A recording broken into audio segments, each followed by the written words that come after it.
এসব বাংলা ব্যাকরণ শিখি চ্যানেলে তোমাদের সবাইকে স্বাগত। আশা করি তোমরা সবাই ভালো আছো এবং সুস্থ আছো।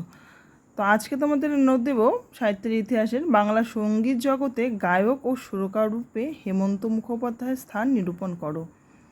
বাংলা গানের ধারায় একটি উল্লেখযোগ্য নাম হলো হেমন্ত মুখোপাধ্যায়।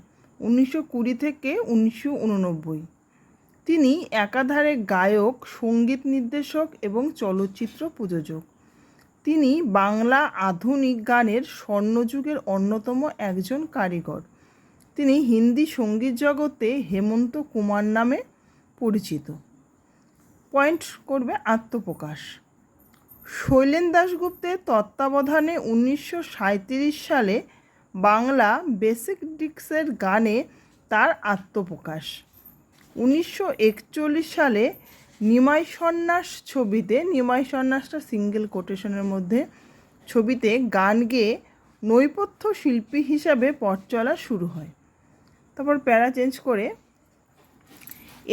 এরপর একে একে সাপমোচন, হারানো সুর, সন্দীপন পাঠশালা, সাত পাকে বাঁধা, বালিকা বধূ প্রভৃতি অসংখ্য ছবিতে গান গেয়েছেন। হেমন্ত মুখোপাধ্যায়ের সঙ্গীত প্রতিভা কেবল বাংলা ছায়াছবির মধ্যে সীমাবদ্ধ ছিল না। গায়ক ও সুরকার হিসাবে বহু হিন্দি ছবিতেও কাজ করেছেন। তার পয়েন্ট জনপ্রিয় গান, তার কিছু জনপ্রিয় গানের নাম লিখব।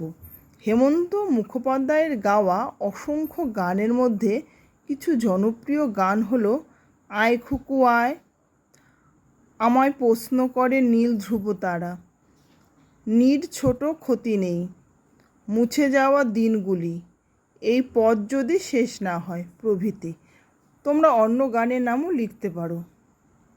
শুধুমাত্র ছায়াছবির গান বা বাংলা আধুনিক গানের শিল্পী হিসাবে নয়, হেমন্ত মুখোপাধ্যায় রবীন্দ্রসঙ্গীতেরও খ্যাতনামা শিল্পী ছিলেন। হেমন্তের কণ্ঠে রবি ঠাকুরের গান বাঙালি শ্রোতার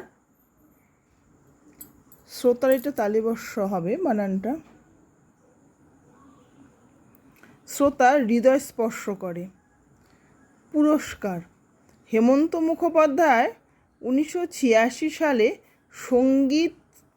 সঙ্গীত নাটক একাডেমি পুরস্কার, 1971 সালে ন্যাশনাল শিল্প award for best mail playback singer প্রভৃতি পুরস্কারে পুরস্কৃত হন। শেষ কথা, তিনি জীবনের পথ শেষ করে অনেক দিন আগেই আমাদের ছেড়ে চলে গেলেও আমাদের মনের মণিকোঠায় চিরস্মরণীয় হয়ে থাকবেন। তো ভিডিওটা এখানেই শেষ করলাম।